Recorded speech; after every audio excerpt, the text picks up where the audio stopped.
Dos lecciones que aprendí en Papá Rico, Papá Pobre. Hola queridos amigos, aquí te saluda Tony Almazán y estamos en este nuevo video. Muchísimas gracias por venir a este canal a aprender y muchísimas gracias por tomar en cuenta las opiniones que yo tengo y deseo que te sirvan de mucho, que tengan valor para ti. Ese es mi deseo de corazón y hoy quiero compartir contigo dos lecciones principales. Aprendí mucho en este libro de Papá Rico, Papá Pobre, que escribió el señor Robert Kiyosaki, pero yo quiero compartirte hoy dos lecciones que cambiaron mi vida y deseo que te sirvan y alcances a tener una mejor perspectiva acerca de cómo ves el dinero. Básicamente es lo que quiero compartirte y reitero mi agradecimiento por estar en este canal y gracias por suscribirte y por recomendar este canal a personas que conoces. Recibe un abrazo de tu amigo Tony Almazán. Y vámonos de lleno al tema, porque me parece un tema muy interesante. Recuerda que son lecciones que yo tomé del libro Papá Rico, Papá Pobre, pero es tal como lo ve Tony. A lo mejor no es lo que dijo el autor, porque el autor dice unas cosas y nosotros las interpretamos como lo que somos. Así que esta es simplemente mi opinión y no es a lo mejor directamente lo que todos entienden, pero es lo que entiende tu amigo Tony Almazán, tal como lo ve Tony. Entonces, este libro, déjame te cuento un poquito cómo empezó este libro para darte un poquito de contexto, porque siempre creo, estoy seguro, tengo fe en esto, de que cuando el alumno está listo, aparece el maestro. Cuando uno está preparado para el siguiente paso, cuando uno está preparado para algo, aparece lo que uno necesita para poderlo llevar a cabo.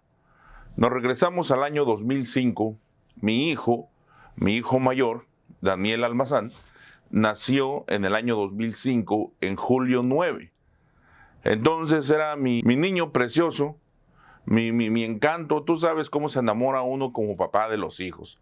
Entonces nació mi niño hermoso y estaba yo pensando y reflexionando sobre su futuro, sobre cosas que los hijos a uno le inspiran, ¿ok? Entonces mi hijo me inspiró mucho.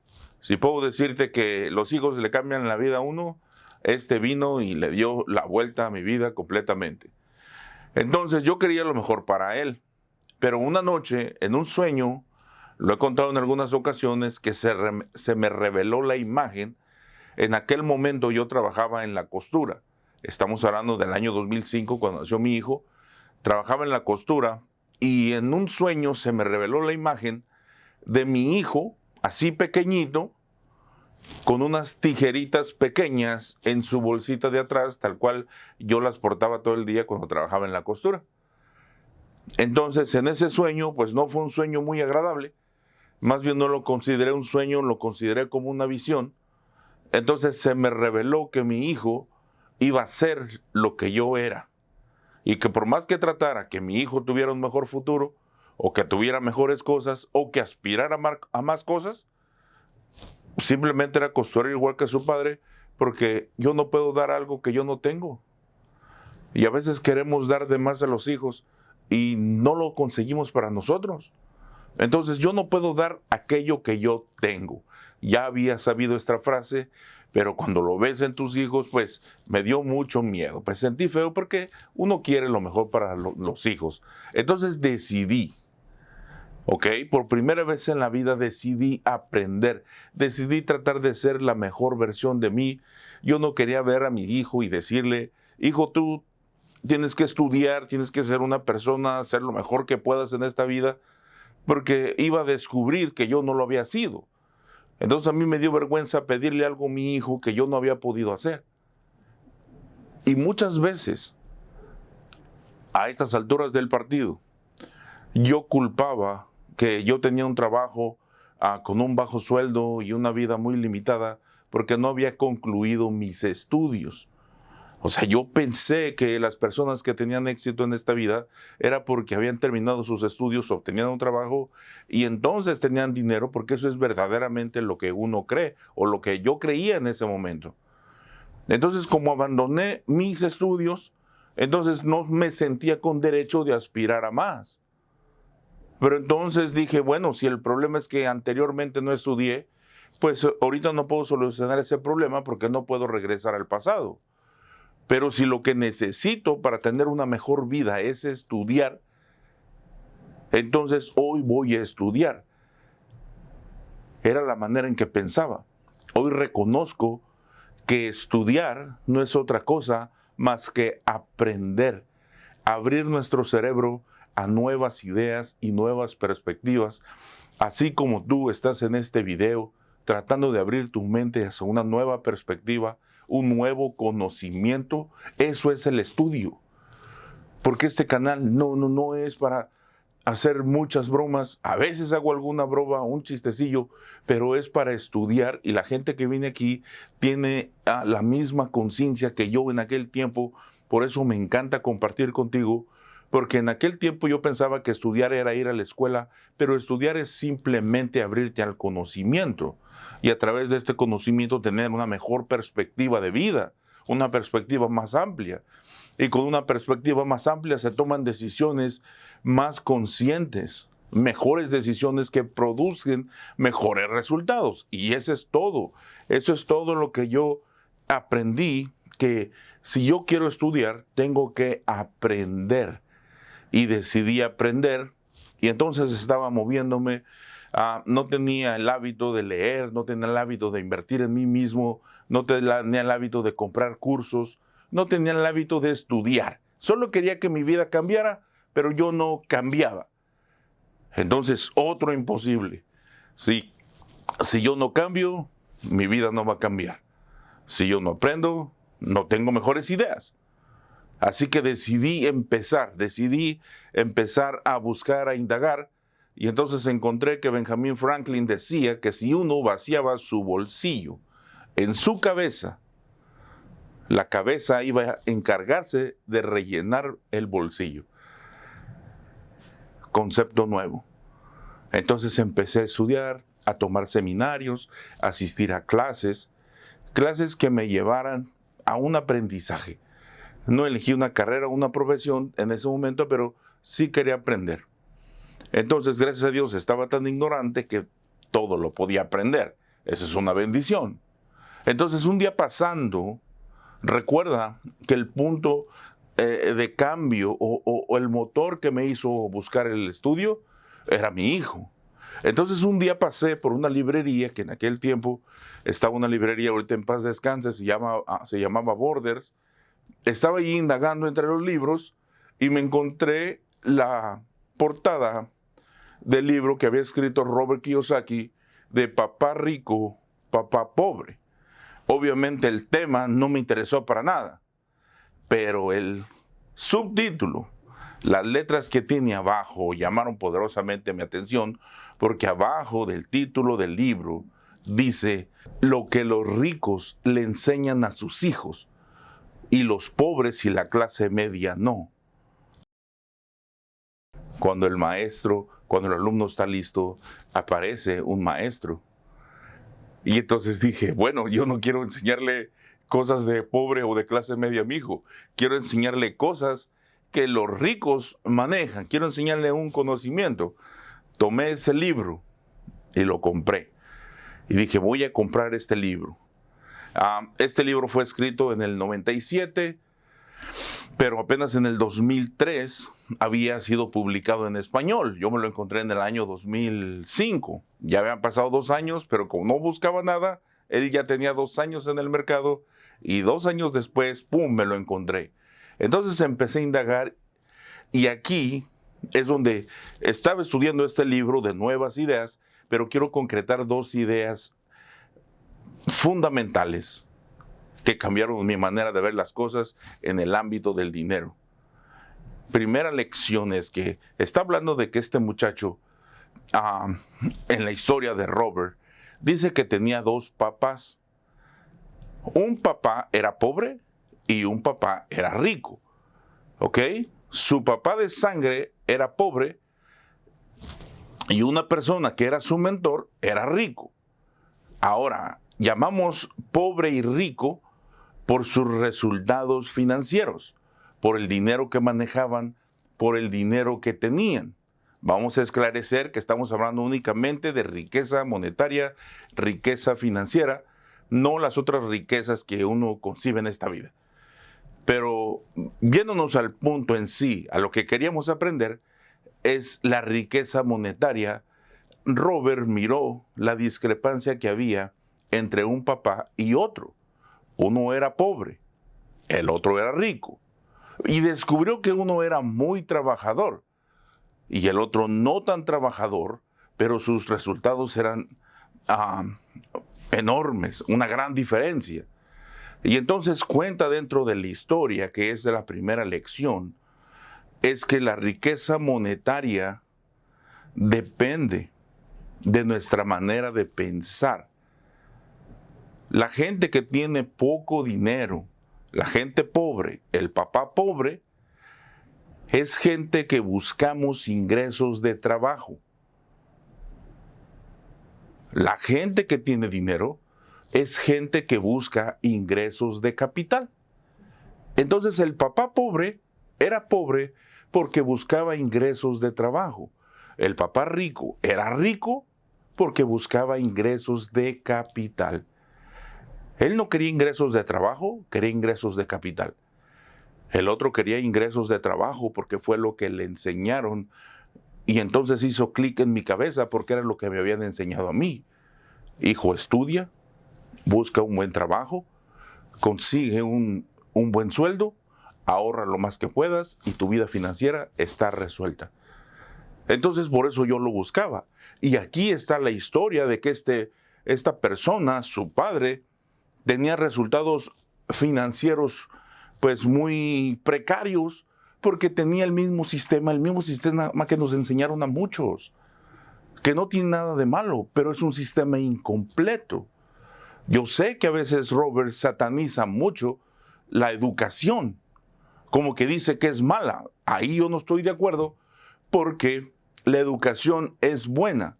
Lo que es malo es pensar que la educación en sí tiene el complemento de la educación financiera. Lo que yo entiendo es que la educación o ir a la escuela es que nos prepara para desempeñar un trabajo profesional. Hay dos tipos de trabajo.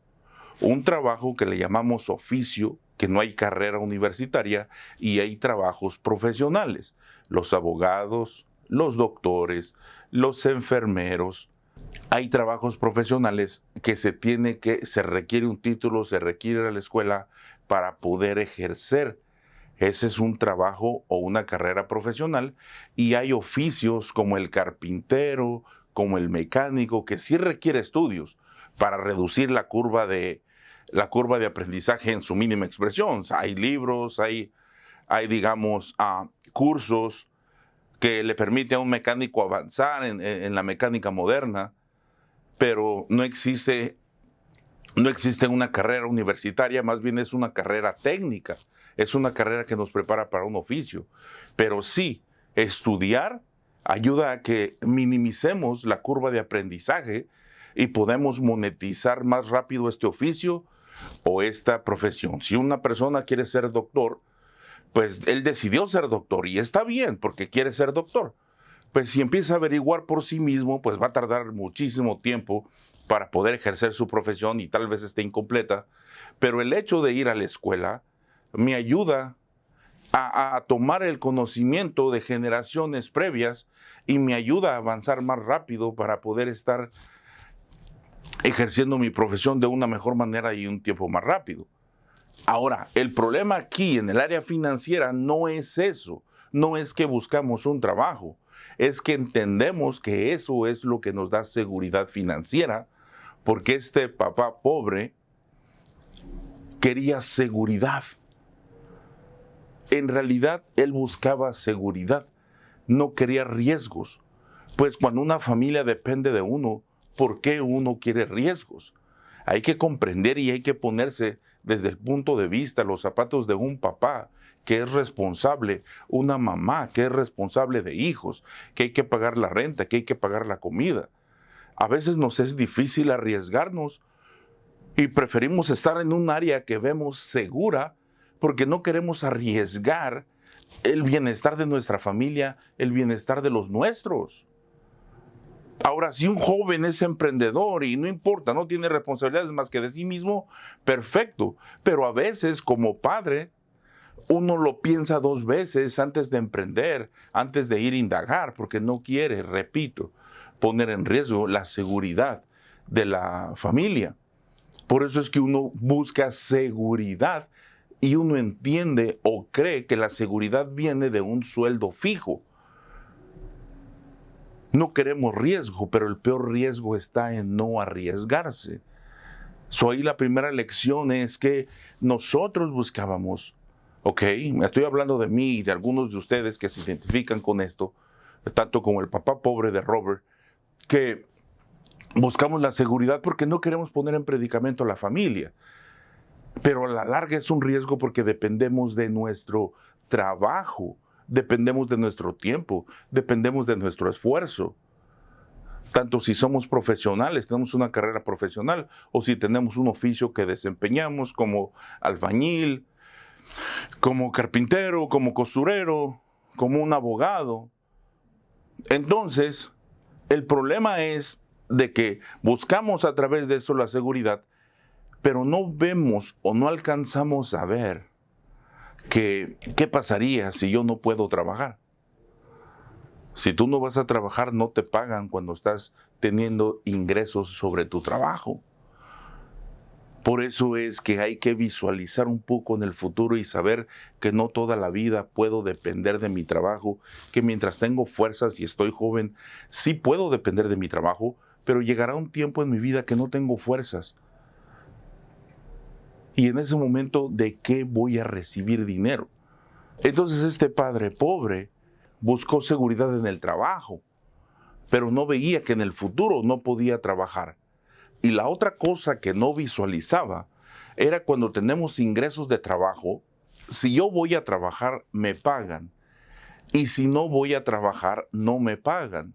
A esos ingresos se les llama ingresos lineales, porque te pagan por mano de obra, te pagan por trabajo. Y lo que enriquece son ingresos residuales, que tú haces un trabajo y te siguen pagando una y otra y otra y otra vez por el mismo trabajo. Es como si yo construyo una casa, me van a pagar por construir una casa, pero ya no me vuelven a pagar por construir esa casa. Ahora, si una persona escribe un libro, como Robert, escribe un libro y solamente lo escribió una vez y cada que alguien compra su libro, pues le llegan algunos centavos al señor Robert sobre un trabajo que hizo una vez. Unos son ingresos residuales y los otros son ingresos de trabajo, ingresos lineales. Ahí está la diferencia. Por eso es que el papá rico entendía que los ingresos lineales son los ingresos del trabajo y él buscaba ingresos residuales y esos ingresos residuales se manejan mejor cuando son ingresos de capital, ingresos de dinero, donde no uso mi trabajo para ganar dinero, uso mi capital. Ahí está la primera lección. Los resultados del papá rico era porque él buscaba ingresos de capital. Los resultados precarios del papá pobre era porque buscaba ingresos de trabajo, explicando ya que estaba bien, porque él buscaba seguridad. Pero aún el otro, que también quería seguridad, entendió que esa mentada seguridad realmente era una ilusión, porque el no querer tomar riesgos es el peor riesgo que puede haber. Muchas personas que vienen conmigo y dicen, es que me daba miedo arriesgarme, Tony, a invertir.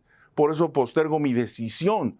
Pues sí, pero si no inviertes es más riesgo, porque si dejas de trabajar, entonces sufrimos por la falta de dinero, porque nuestros ingresos vienen a través del trabajo. Llegamos a cierta edad que no podemos trabajar y ahí está el verdadero peligro. Primera lección entonces, una persona que tiene capital, que tiene dinero y que le llamamos rico por sus resultados financieros es una persona que busca ingresos de capital.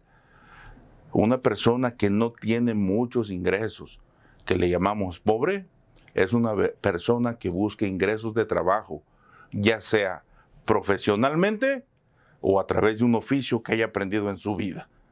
Así de fácil. Por eso es que muchas personas, aún siendo doctores, que es un trabajo muy profesional, porque hay que estar muy bien preparado para ser doctor, aún así tienen carencia de dinero porque no se preocuparon por su educación financiera, porque no entendieron cómo funciona el capital. Y al no entender cómo funciona el capital, entonces no obtuvieron ingresos residuales. Mientras trabajan, ganan, y el día que no trabajan, no ganan.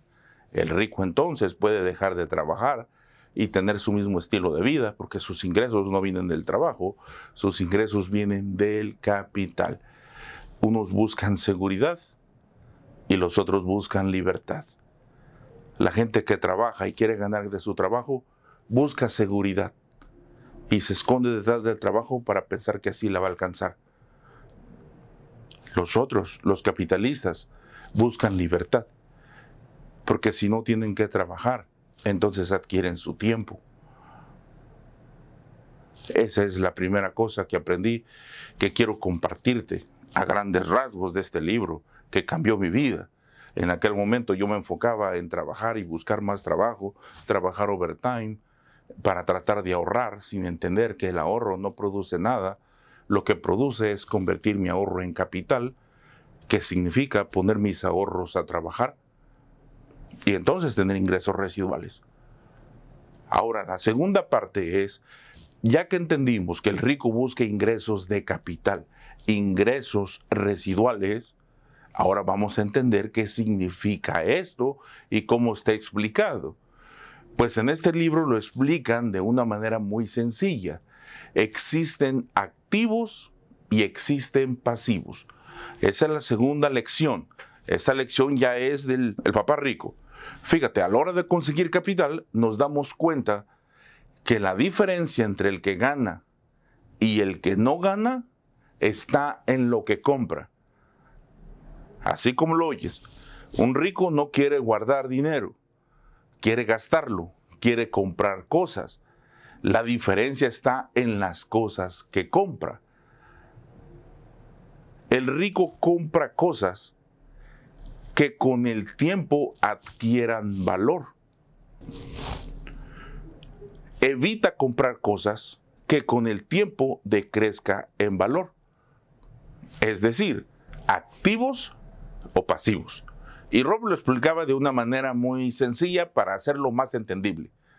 Él decía que un pasivo es algo que tú compras y que quita o saca dinero de tu bolsillo. Y un activo es algo que tú compras y que pone dinero en tu bolsillo. Es decir, que cuando compras una cosa que mañana vale menos de lo que lo compraste, se convierte en un pasivo. Y cuando compras algo que te está produciendo ganancia tal vez mensual o tal vez solo está incrementando en plusvalía, en valor a través del tiempo, esto es un activo. Ahora nosotros en nuestra vida requerimos activos y requerimos pasivos. Los pasivos son necesarios porque son las cosas que necesitamos para vivir y no estamos esperando ganar de todo, porque ahí está un error. A veces uno quiere ganar en todo, pero hay pasivos necesarios. Por ejemplo, entendemos que comprar un automóvil es un pasivo porque el automóvil nos va a producir transporte, pero se convierte en un pasivo que nos mata cuando compramos un automóvil más caro de lo que podemos comprar. Es decir, que todo nuestro sueldo se nos va en la compra de un automóvil que estamos entendiendo que el automóvil es necesario, pero no de gran gama, no de gran lujo. Un automóvil que yo pueda pagar y que no me esté dejando pobre, o sea, que no se esté llevando el fruto de mi trabajo. Entonces, un automóvil es un pasivo, pero un pasivo necesario. Nada más hay que cuidar de no pasarnos. Una casa, si yo no tengo casa, yo necesito dónde vivir. Nada más que no tengo que rentar o comprar una casa por encima de mis posibilidades, porque si yo compro una casa por encima de mis posibilidades, definitivamente no voy a poder tener dinero para capitalizar, para ahorrar y para invertir. Entonces, la lección básica de los pasivos es que los mantengas limitados en un 80%, 85% como máximo. Estos pasivos son las cosas que tú compras para vivir y que son necesarias para tu vida. No vamos a pensar que un zapato es un activo. Pues no, pero tampoco vas a andar descalzo. Tampoco no hay que exagerar, hay que entender que necesito comprar zapatos porque yo necesito caminar cómodamente, pero no necesito comprarme zapatos de alto lujo porque entonces voy a estar desperdiciando más dinero del que necesito desperdiciar en mis pasivos.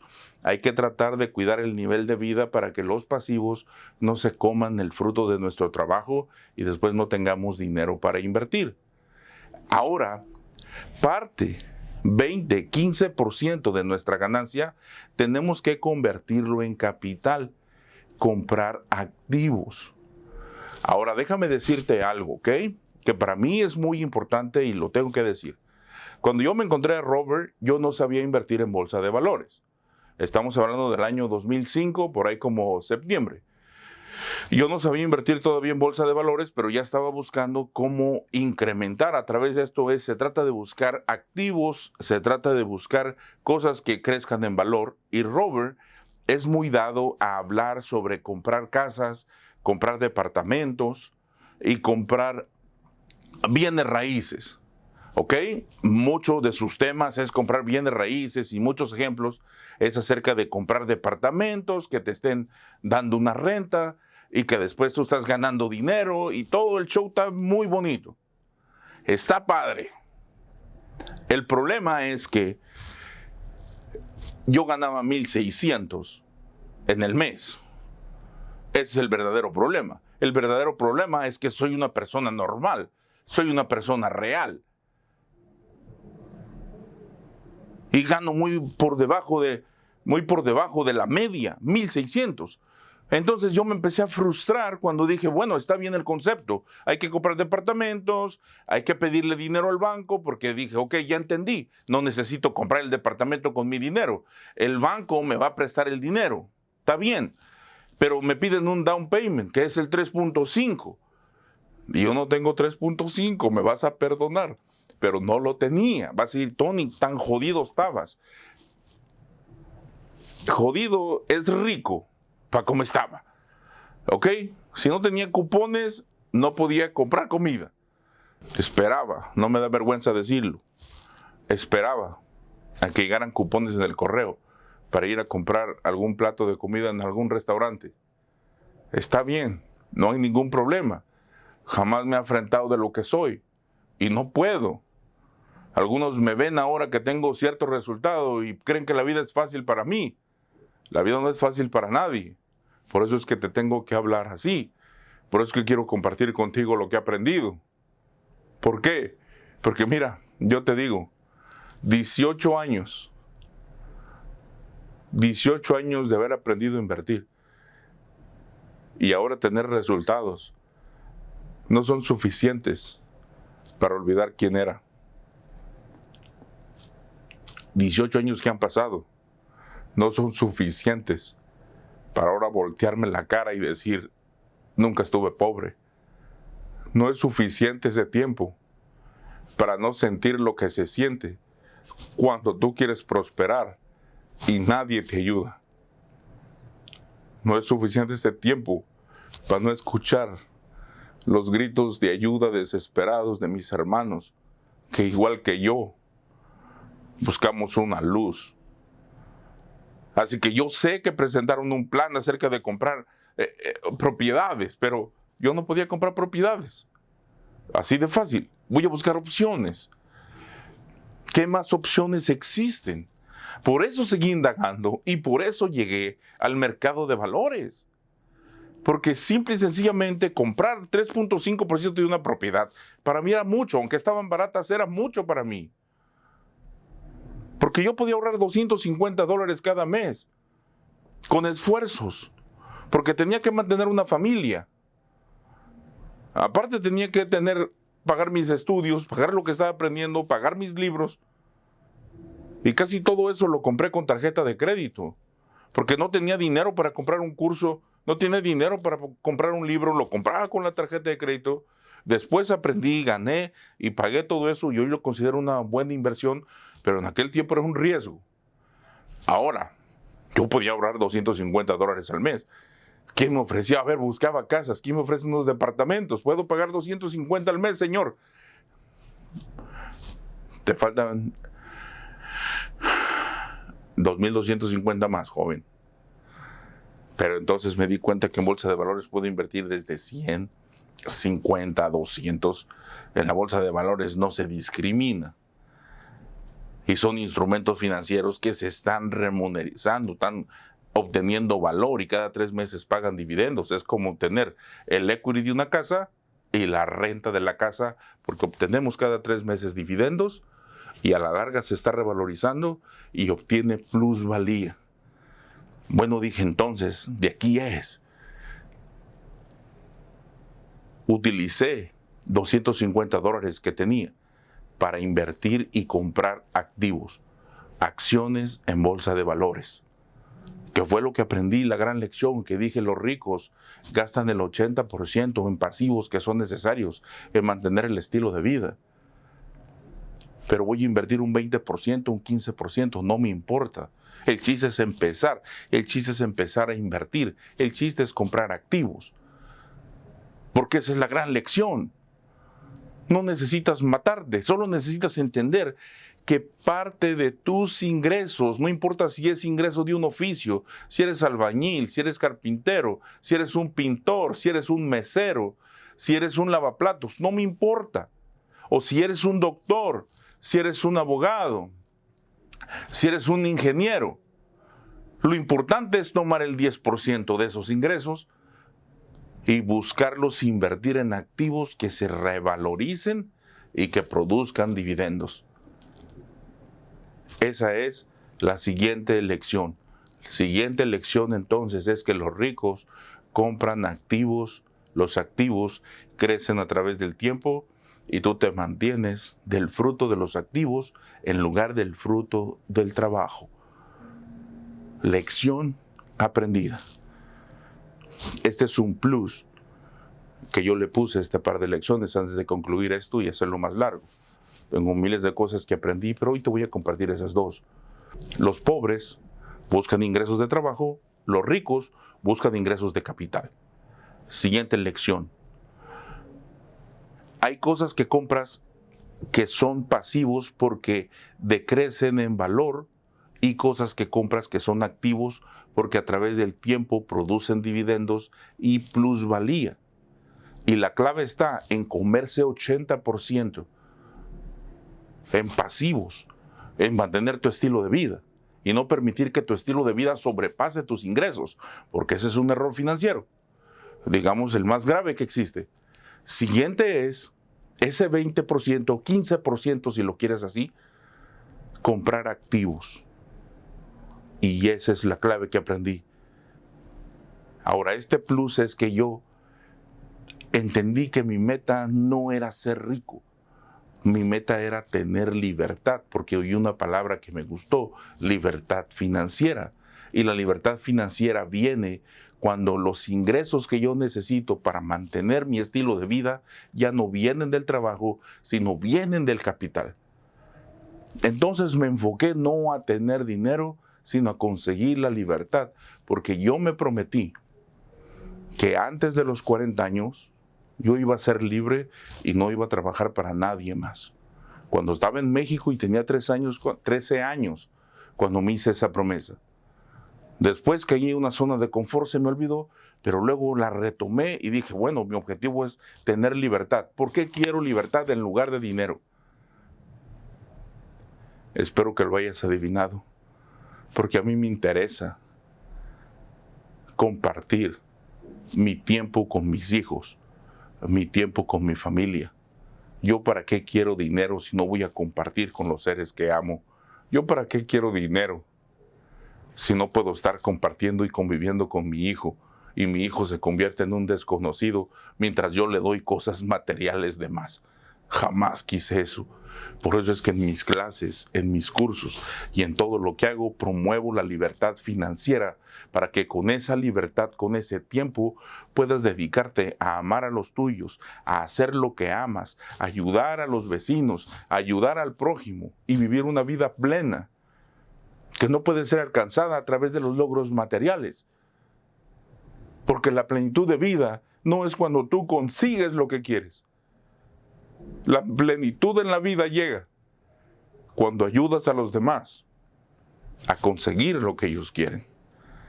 Así que por encima de las cosas materiales, el objetivo de enseñarte a invertir no es para eso. El objetivo de enseñarte a invertir es que tengas ingresos de capital, ingresos pasivos y logres la libertad a través de diseñar cuál es tu número y qué es lo que tienes que invertir para lograrlo, invirtiendo en índices mayores, mínimo riesgo, plusvalía y dividendos. En el año 2009 yo abrí mi escuela, después de haber logrado libertad financiera. La libertad financiera la logré a los 32 años, tomé un año sabático a la edad de 33 años, abrí mi escuela, ya tiene 15 años y ficha y pasadito en el mercado, enseñando e instruyendo a las personas cómo invertir y todos estos conceptos. Y si una persona hubiese invertido en el Standard & Poor's 500, $500 cada mes, en estos 15 años, tuviera alrededor de 2 millones. Solo $500 al mes, en esos 15 años. Porque recuerda que hay personas que tienen poco dinero. Y yo enseño a invertir desde poco a mucho dinero. Ahora vienen clientes que tienen mucho dinero, pero sigo conservando a los clientes que creen que no tienen o que no es suficiente lo que tienen. Yo les enseño que sí y que nunca menosprecien lo que tienen. Y si hubiésemos conseguido una combinación de índices, que es lo que enseño en mis clases, se tuviera alrededor de 4,5 millones. Entonces, es entender que el trabajo no me va a hacer rico. Tengo que buscar activos. Y los activos es manejar el riesgo y manejar la ganancia. 2 lecciones que aprendí en el libro de Papá Rico, Papá Pobre. Recuerda, a lo mejor esto no es lo que dijo Robert, pero es lo que entendió tu amigo Tony Almazán, por las circunstancias, la vida que tenía, mis motivos y las cosas que podía y no podía hacer. Así que te comparto desde el fondo de mi corazón este par de lecciones. Deseo que te sirvan mucho. Y si necesitas cualquier ayuda para empezar a invertir y ya tienes deseo de hacerlo, recuerda que tengo 15 años enseñando. No es algo que apareció ayer, no es algo que es improvisado, es simplemente el camino que yo tomé. Te digo exactamente lo que hay que hacer y empieza a hacerlo, porque la vida que tanto sueñas está más cerca de lo que tú crees. Muchísimas gracias por llegar al final de este video que estuvo un poco largo, pero de todo corazón te lo brindé. Tu amigo Tony Almazán. Nos vemos en el próximo video. Dios me los bendiga, queridos amigos. Un abrazote.